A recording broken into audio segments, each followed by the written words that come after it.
Hey guys, it's Byron from Behind the Scene, and today I'm on the phone with Stevic from 12 Foot Ninja. How are you going, mate? I'm dangerously well this morning, or the opposite to that. I'm bouncing between the two. So just polar opposites, but in the middle somewhere? Yeah. Beautiful, Yeah, it's beautiful. a constant a tug of war of internal conflict. That sounds like a lot of creators I know, but do you care to delve a bit more into it? Nah, look, I reckon it's best left mysterious. I like some mysteriosity. Very good. Is that how you typically write records? Do you start off very mysterious, or do you kind of have a set tone or theme to aid you along the way? Yeah, look, it's actually pretty clinical. I like to light candles, have a deep soak in a pool of goat milk. I thought you were going to say goat blood, and it would be more of a seance. But yeah, continue. Yeah, no, look, honestly, it's so unglamorous. Like, to be honest, it's just staring at the computer. That is the process. I joke about it with Forrester, who, we're working on a new album. We did Outlier with, same deal. It's just like a lot of staring at the computer. So, but it's good. It's all about the result. You do it to get that's how you record music when you're a do-it-yourself kind of band. So, yeah, man, look, I think my main vibe is I just hope people like the end result. That's probably the driving force. No, that's fair enough. Has the way that you've approached writing music changed much in the past 10 or so years, or has it always been, one of you would come to the table with a riff, or Ken would come with some sick lyrics, or like what is the typical, I guess, if there is a typical process? Well, I think, it definitely has evolved over the last sort of decade. And this last album has been probably a lot of a back and forth between King, Ro, the other guitar player, and myself. And we're actually there's a Pro Tools collaboration option now with the latest version of Pro Tools. So we actually collaborate on sessions online. Oh, that's exciting. Fuck yeah. Yeah, so it's kind of like we sort of build things, and you can see we chat inside Pro Tools. It's pretty crazy. Some would say it's very antisocial, but like when we're recording, I think it's just about getting the idea out and getting it down versus sort of bonding and having a sort of Disney experience or anything. We kind of leave touring for the fun part, the kind of social stuff, and then when we record, it's like, we're really task orientated. Like, it seems like it's a good way of working. Do you have any issues when you are all, I guess, focused so incessantly on something? Like, are there any, disagreements within the band about certain things, or do you reckon at the moment, like, from now, you've kind of figured out how to best work with each other and pull out the best things from each other that you can? Yeah, I think we sort of, spend enough time together to kind of get a system where it's, there's trust, and I guess everyone sort of knows to play to their strengths, which sort of eliminates a lot of conflict. So honestly, it's, I think trust is the operative word. So I'd say no, we don't spend a lot of time, arguing about the music. If there's something that people flag that they're uncomfortable with, then we always increase the scrutiny of that particular song. We don't just ignore it or whatever. So it's really like if someone puts their hand up and says, I'm not really sure about that, we always entertain it. Or at least keep working on it until it's a unanimous thumbs up. No, that's cool then. Yeah, no, it seems like a real kind of cathartic, full circle experience between you all. You've just been announced a couple of weeks back that you were playing Download Festival. How was that to find out? Like, where were you when you found out that you were playing Download? I have no idea, to be honest. I was probably in front of the computer. Fair enough. But yeah, I don't know.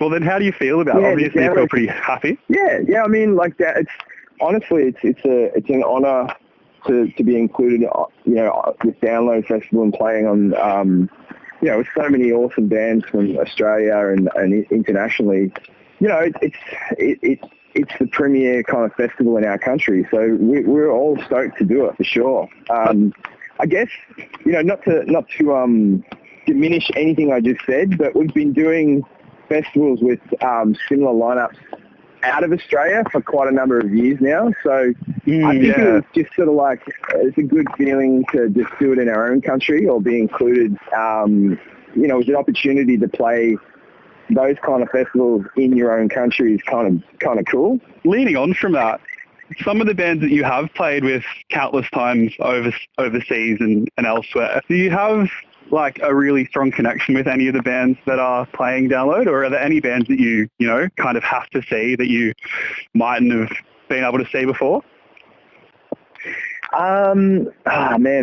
This is a tough one because I have been so buried in the album and what I'm doing. I haven't scrutinized, I haven't actually gone through and really checked every band that's playing, but undoubtedly there's going to be acts that you know, we'll catch up with and have a beer, and you know, it's a great opportunity to catch up. It's like a social event. Yeah.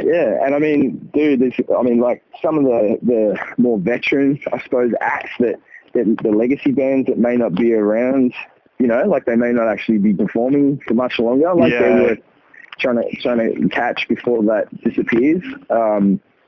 You know, which is a sort of weird thought that there'll be bands that you just will never be able to see live.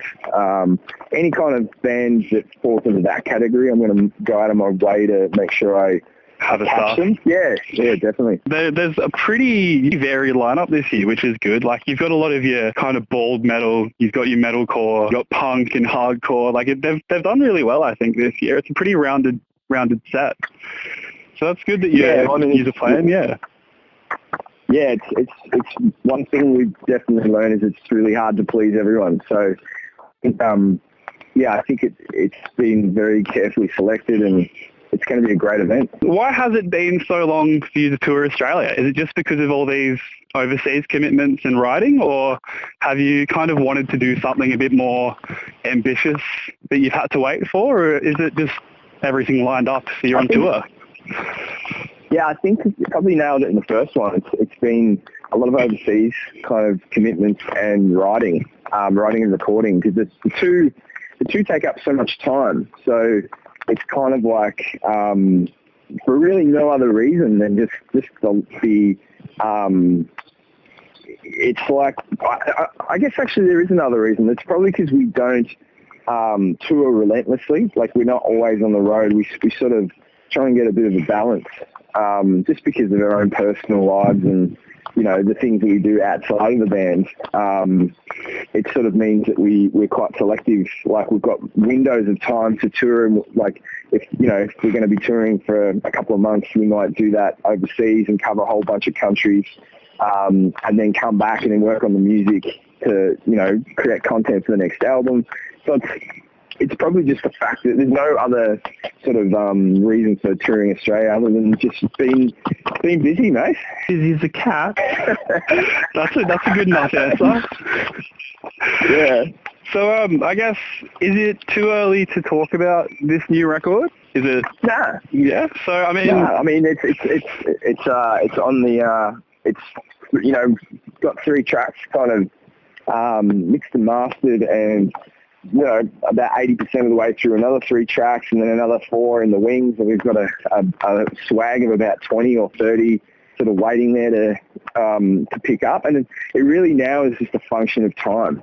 Like, it's just about getting the time to complete them and, you know, see them come to fruition properly. Because with 12 Foot Ninja, unfortunately, that's one thing, is it takes ages to get this stuff done. There's a lot of attention to detail with the production stage, and you know, it just, unavoidably takes time. No, that's totally fair enough. I mean, do you have a music video lined up for anything yet, or is it still, you just have to figure out like what is the better of the best? No, there's a bunch of, like, it's all sort of in the barrel, if that makes sense. We've got a plan, Cool. and, you know, sort of a lot of the tools and things needed for the videos take time to construct. So because they are very like mini stories a lot of the time with your videos. Like they've got a really concise narrative, and it's very visually appealing. So I'm really excited to see. Yeah, well, that's just like. I know so many mates of mine who talk about, I guess, how cooked your music videos are. Yeah, cheers, mate. Well, I mean, that's the thing, I guess. That's the part that, takes the extra time, just to, nothing's quick. Definitely has to have polish. And I suppose, each clip, it's sort of like, I want to outdo the last one, I want to outdo the next one. Oh, this one could be crazy if we did this. And, so it's trying to balance all of that. So it's all things at once. Everything is kind of happening at the same time, which, it makes it difficult. But I guess that's the path we chose. I mean, it's a modern DIY conundrum. It's like, how do you have to do everything, and you've got to find the time to do that somewhere. If I could have one of those Judge Dredd machines where I just sort of go in there for half an hour and I get 8 hours sleep, that would be amazing. Or if I wouldn't mind being a vampire. One of the two would help. Yeah, well, that's definitely sick. I think I've only got a couple seconds left. I'll quickly try and wrap this up. But thank you so much for your time today and giving me some insight on the band and about the new record. I'll be sure to try and catch up with you on tour. No worries, mate. We'll catch up. Let's have a beer. Fuck yes. All right, dude. You take it easy. Have a good hour. You too. Thanks, mate. See you later. Bye.